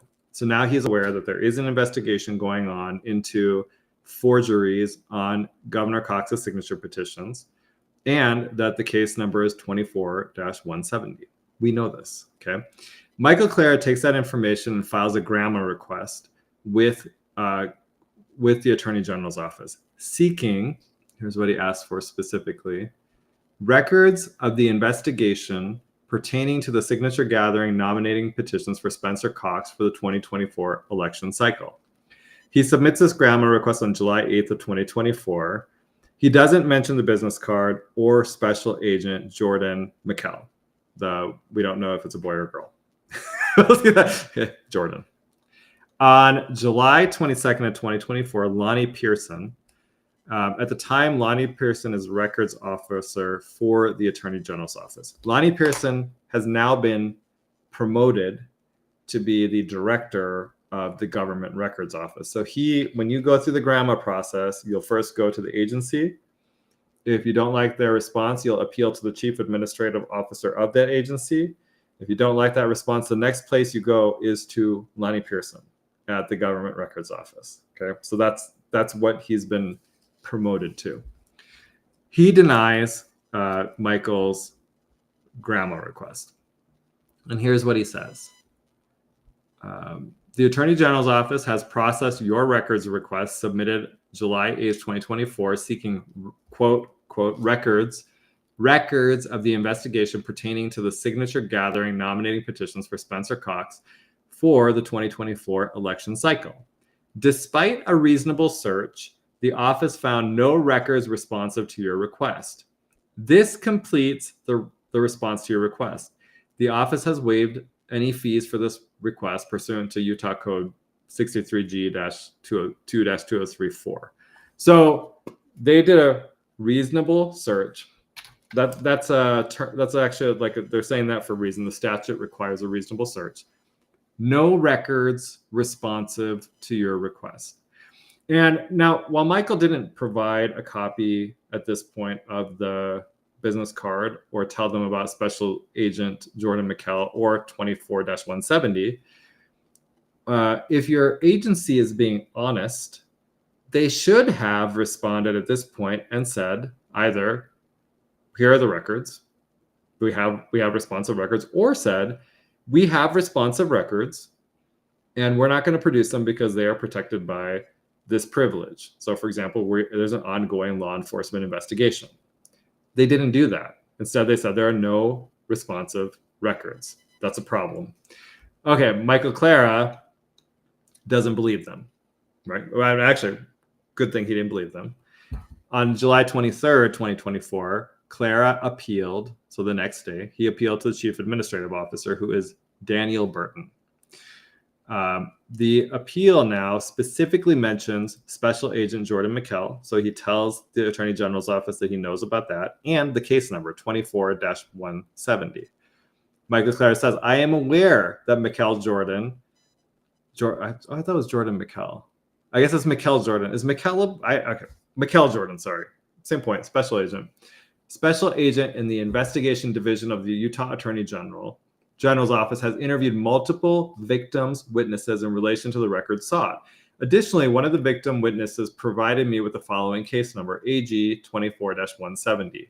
Accordingly, the relief I am seeking is that I be provided the records I am seeking. Like, give me the records. I know you have them.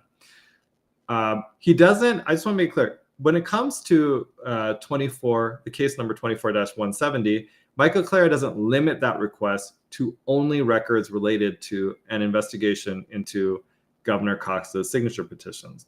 He's making a broader request. I want all the documents.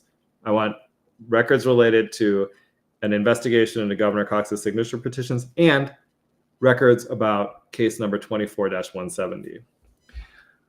And let me just add, even if he had limited them, a whistleblower ended up disclosing the full report.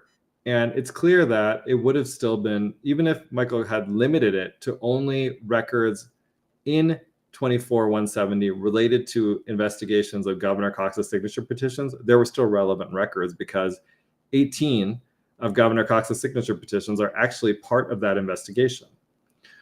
So Burton responds and acknowledges that Michael Clara has said, I know about this investigation you guys are doing, and we know about the special agent. So here's what he says. Having researched this matter, I can confirm that the office has no records of any investigation. If you've ever met Daniel Burton, he reads books a lot and thinks he's super smart. So, pertaining to the signature gathering nominating petitions for Spencer Cox for the 2024 election. While the office may be investigating other matters related to signature gathering, there is no investigation related to Spencer Cox. Thus, there are no records responsive to your request. Moreover, any records related to an ongoing investigation would be classified as protected under Utah Code Section 63G-2-30510, because disclosure at this time reasonably could be expected to interfere with investigation audits and/or enforcement proceedings.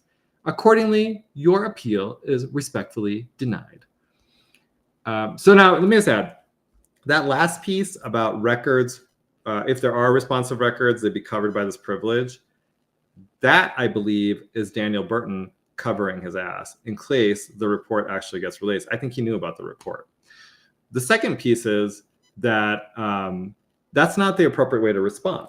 You would actually, an appropriate response in a grandma would be to say that we have this record and we are not producing it to you because of this privilege.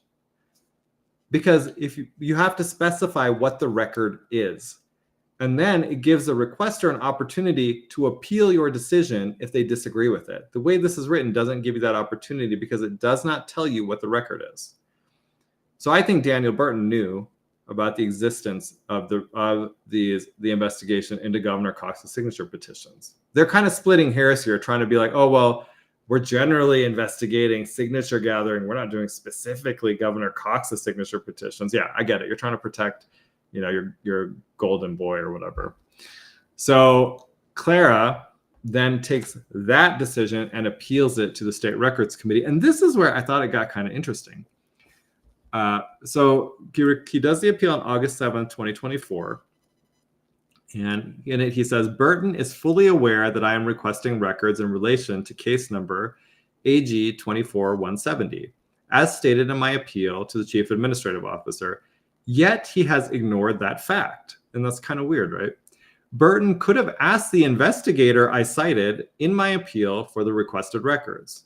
And I'll just say, if you go and dig through this, they haven't disclosed whether he asked that investigator or not.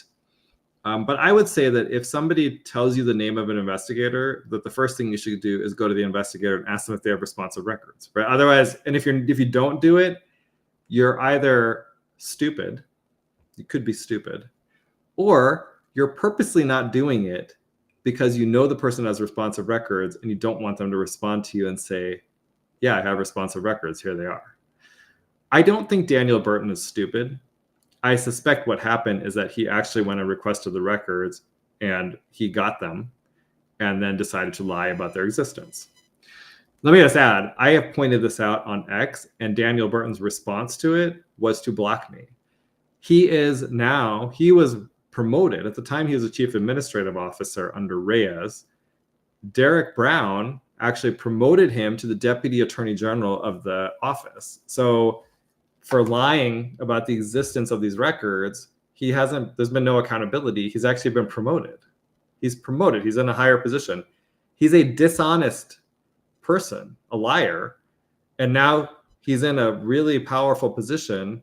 And I don't think he's qualified for that position. I don't think he's qualified for any government office if government work is supposed to be something that is honorable. Okay, so he says, Michael continues to say, accordingly, Burton's assertion that there are no records responsive to my request is false, and the committee should order Burton to produce the records in dispute. Then he says, also remember my point about you have to be specific about what records you are not disclosing to the requester. Michael says, Burton's denial letter on this matter is a direct violation of Utah Code Section 63G-2-2052A. Which requires that whenever access to a record is denied, the denial notice include a description of the record. Because the denial notice that I received was incomplete and improper, the committee should order the Attorney General's office to release the records in dispute. Let's see here. And then he also notified them that he intended to produce witnesses to the committee that will testify that they were contacted by an investigator, Jordan, from the Office of the Attorney General, and were provided the attached business card that displays the very case number that is the subject of my records request. Now, the State Records Committee actually never heard Michael's appeal. Instead, the executive secretary actually, her name is Rebecca Shaw, she notified Michael that his appeal is denied because the chair has determined that sufficient evidence was not provided that the records are maintained by the entity which have not been provided, or that the governmental entity has concealed or has not sufficiently or has improperly searched for a record. So Michael Clara has given them, first of all, he's heard from these people that said, this investigator came and asked us about our signatures that were illegally placed on Governor Cox's signature petitions. He has a business card from this investigator and a case number. And this executive secretary, Elizabeth Shaw, that's her name, or sorry, is that her name? Rebecca Shaw, sorry. And she's still the executive secretary, by the way, is actually saying, oh yeah, you haven't given us enough evidence that these documents exist. Well, isn't the answer here that you should have a hearing because there's a factual dispute and force the Attorney General's office to come and testify about what's going on? Like he is showing this number, this case number. What does the case number mean? They cut it off on purpose.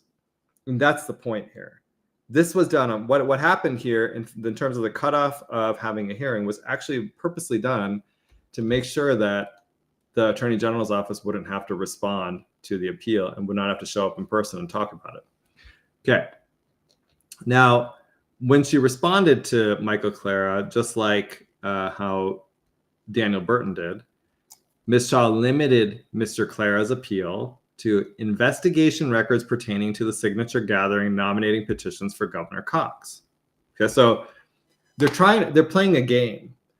And even though he's saying case number 24170, they're trying to limit it down to investigation records pertaining to the signature gathering nominating petitions for Governor Cox. But like I said, eventually a whistleblower releases the report and we know that Governor Cox's actual signature petitions were investigated, 18 of them.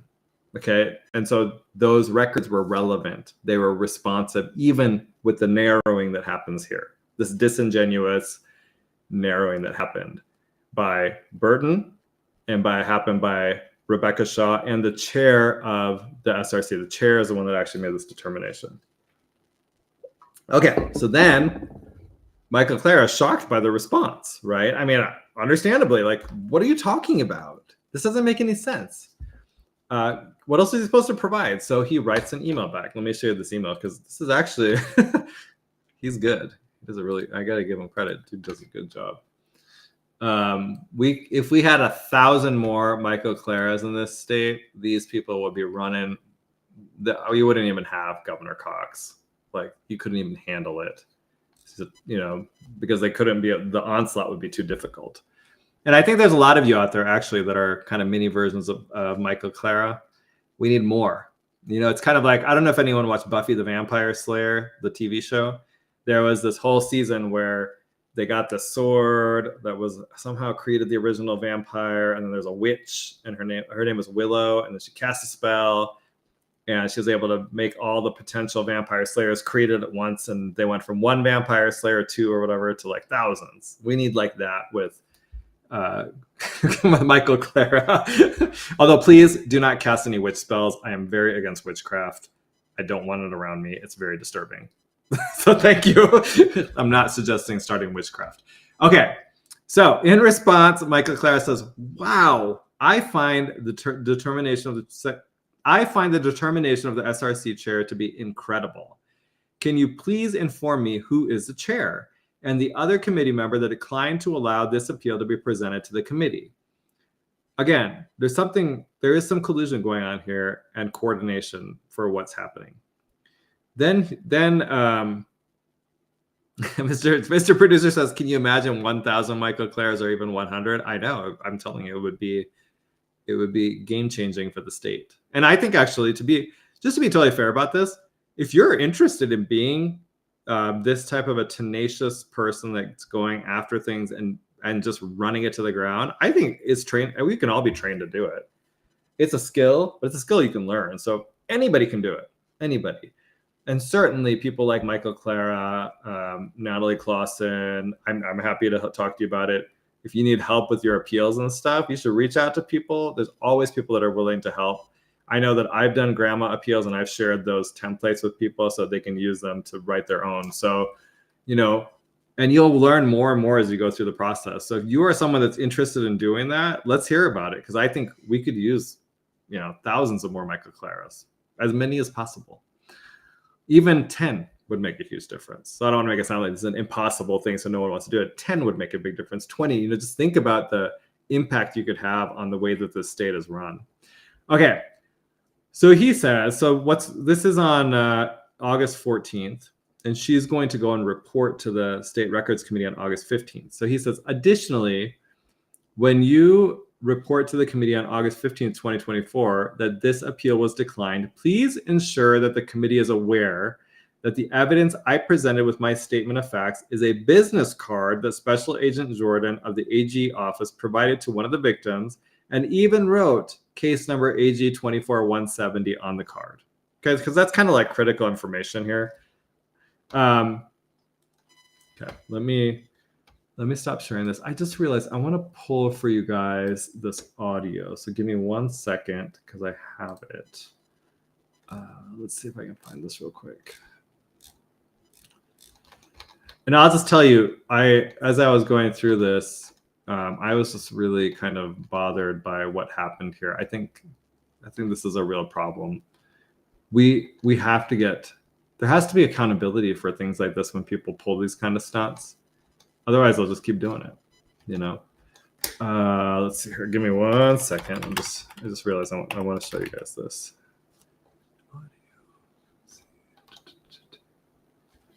I have this audio somewhere. Audio. Where's the audio? Audio. God, sometimes I get frustrated because I can't find what I want. Okay, hold on. I know it's here. Okay, be patient with me. I'm not trying to be quiet on purpose. I'm trying to find this thing because I think it'd be helpful for you guys. if I can find it. What did I do with it? Let's see. SRC. Sometimes I do, because I do stuff, like I tend to be a little bit of a night owl sometimes. And when I do stuff, like it's not always clear what I've done. I can't find it. Mr. Producer, are you there? When you click the icon that says share screen, when you click that, there's a little button on there that says share audio. Oh, really? Okay, I can't. No, I'm looking for the audio. I know I have it here somewhere. I just you're looking for the actual file. Okay. Yeah, I have the file. I just can't remember where. Hold on. Based upon. Okay, on September. Blah blah blah blah blah. Here we go. Wait, Michael Clara here. Oh, okay, it's in Michael Clara's thing. Here we go. Control C. Found it. Now let me just queue this up real quick. We got to get to 1503. Okay, I'm gonna play like. Oh, what is this? Yeah. Of course, it's gotta be like a broad advertisement. Okay. Let's see. Okay, 1503. Okay, hold up. Here we go. Let me share my screen. Here we go. Now I'm gonna play this. Okay, so this is Rebecca Shaw reporting to the SRC. The request again, I think, and trying to start that process over again. And she's talking about denying the. I'm going to go a little bit before so you can hear this because she's talking about the cases that have been denied. Okay, so the first case she talks about, you'll see, is because they didn't timely file, so they got summarily denied, which makes sense. That's an easy one. 30 calendar days, and so it was just untimely. And so she's going to submit the request again, I think, and trying to start that process over again. Okay. And that Michael Clara versus the Attorney General's office. This one was for investigation records pertaining to the signature gathering nominating petitions for Governor Cox. The Attorney General's office responded that they do have. It sounded like they do have investigation records related to signature gathering, but they don't have any records related to the signature gathering nomination petitions for Governor Cox. So there are no records responsive to the request. And so that one was denied as having insufficient evidence that the records exist. He did provide the case number that he thought it was for and the investigator, but it isn't clear from either party if that investigation is tied to Governor Cox or if that's related to some other signature gathering something. Okay. But here's my point. If it is not clear what that case number or what the case number means and what the special agent was doing, that is a factual dispute that should have been brought before the full state records committee. What she did there was she tried to minimize it and make it sound like, oh, he just gave us this random case number that he found and special agent's name. We don't know what it means. Well, that's the purpose of the hearing before the state records committee. And I suspect that what happened here was done on purpose. And it goes back to Phil's point that there's coordination going on between these various offices that they're actually trying to conceal the existence of these records. Because number one, they cheated, right? So like you cheat and then you cover it up. And number two is I think they're trying to run the clock out on Phil's ability to challenge their placement on the primary ballot and the primary election results, but they are also trying to hide this because it makes them illegitimate. So you can say, oh, I won, you guys, it's all good now, we're done, but you cheated. Like this cheating doesn't just go away. And then we're all supposed to go like, oh, okay, yeah, hey, I'm gonna come to your governor's gala and party with you. When it's Governor Cox, by the way, it's not gala, it's gala, governor's gala. So, I'm gonna come to your governor's gala and party with you because you're the governor. I don't think you're legit. Like you had to cheat to get yourself on the ballot, and it's embarrassing. It's embarrassing for you. It's embarrassing for you that you don't have any integrity at all. It's actually disgusting. Fortunately, like my mother raised me better to have integrity. You clearly have none. Okay. So anyway, now that So that's what the State Records Committee does, right? So she just kind of blows up. Oh, he just came up with this case number and the special agent. So it doesn't really show anything. So you guys don't need to hear this. We just denied it. Okay. So then Michael Clara takes his case to Utah District Court. And on September 9, 2024, he files his challenge to the State Records Committee's decision. And he asks the court to overrule the chair and order the State Records Committee to hold a hearing. So he's not asking the court to make a decision on this. He's saying, you need to remand this back to the State Records Committee and tell them to put this before the full committee, which is what should have happened in the first place. On July 7th of 2025, so this is now, 8 months later? No, it's longer than that. It's like 3 plus 7, 10 months later. They file their second amended motion for summary judgment. And for those of you who don't know, in lawsuits, you file a motion for summary judgment to try to get judgment in your favor without having to go to trial. So that's what they do. In this motion for summary judgment, the Attorney General's office actually omitted, I would say, material information in the actual motion itself. They did not inform the court that Michael had provided, as part of his request, as he went through the appeals process, a copy of a business card for Special Agent Jordan and a case number of 24170. Now, they attach a copy of Michael's appeal that he does to the State Records Committee, where it includes a screenshot of the business card and talks about what this is.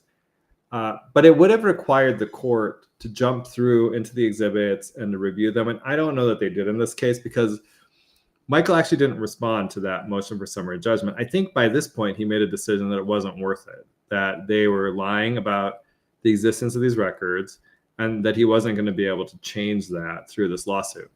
Now, on August 17th, 2025, the court granted the second motion for summary judgment. The court stated, okay, so this is insane.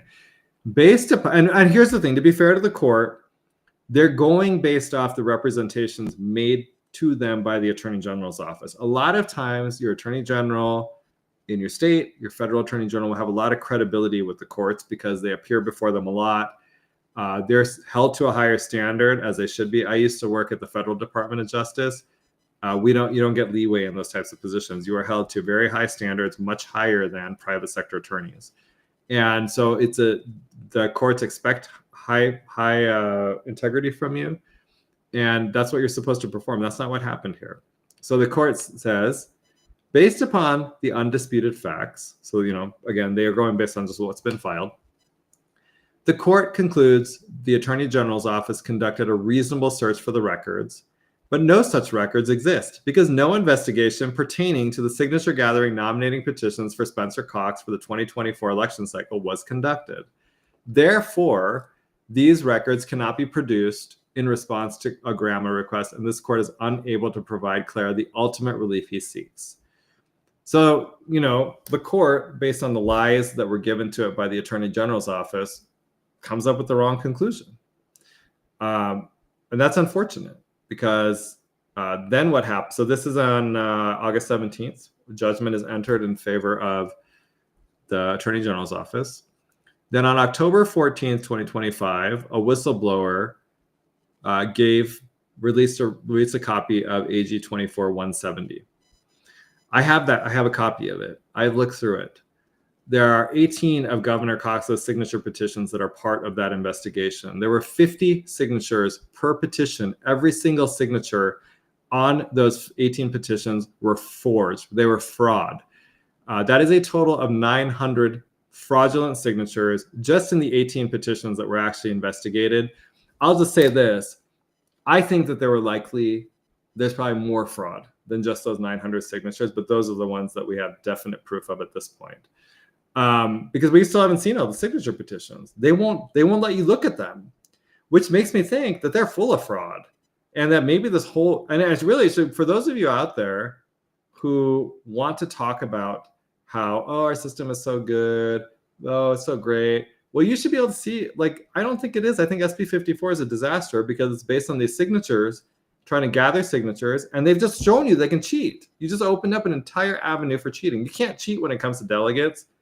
because everyone has to sit there. Delegates vote. You get to see it, or they do it by paper. It's very simple, and you can't fraud that. I think it'd be basically impossible to fraud it, especially when it's done on paper, right? Like when I ran for clerk, they did it on pieces of paper. Like it was like 1,800 whatever delegates. They took each person had to take their little piece of paper up there. Someone tried to stuff the ballot box. I remember that. That was pretty funny. But they got caught. So like they couldn't even do it.